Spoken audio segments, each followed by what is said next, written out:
Saudaraku, inilah sosok warga negara asing atau WNA asal Swedia Laston Benjamin Espedo dengan nama Muslim Mahdi yang akan nikahi gadis Gayo Ratna Mutia di Takengon, Aceh Tengah.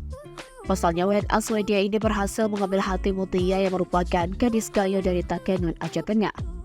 Setelah berkenalan selama 19 bulan secara virtual, WNA Swedia ini tidak ragu untuk mempersunting Mutia. Ia pun langsung terbang dari Swedia ke Indonesia untuk bertemu secara langsung gadis Gayo yang dipilihnya untuk menjadi calon istri. Mutia yang tinggal di Panti Asuhan Yayasan Modern Dedalu Lutawar, Kabupaten Aceh Tengah ini pun menyusul WNA Swedia tersebut ke Jakarta.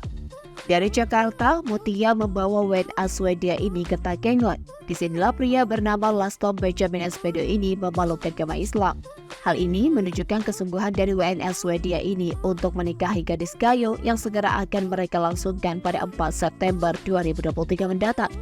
Adapun pernikahan mereka akan dilaksanakan di tempat sang mempelai wanita, yaitu di Takengon, Aceh Tengah. Lantas, siapakah sebenarnya sosok WNA Swedia ini yang akan menikahi gadis Gayo Mutia? Diketahui Laston Benjamin Espedo merupakan pria kebangsaan Swedia. Ia berprofesi atau bekerja sebagai penjaga taman di salah satu negara bagian Eropa tersebut. Di mata Mutia, laki-laki dari benua Eropa ini orang yang baik, penuh pengertian dan tanggung jawab.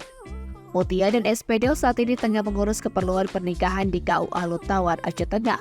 Selain itu, ia juga rencananya akan mengurus visa permanen agar bisa tinggal di Swedia bersama Espedo setelah mereka menikah nantinya. Mengingat sang calon suami tidak memiliki waktu yang lama untuk tinggal di Indonesia, Mutia pun bergegas untuk segera mempersiapkan pernikahan dan rencana kepindahannya ke Swedia.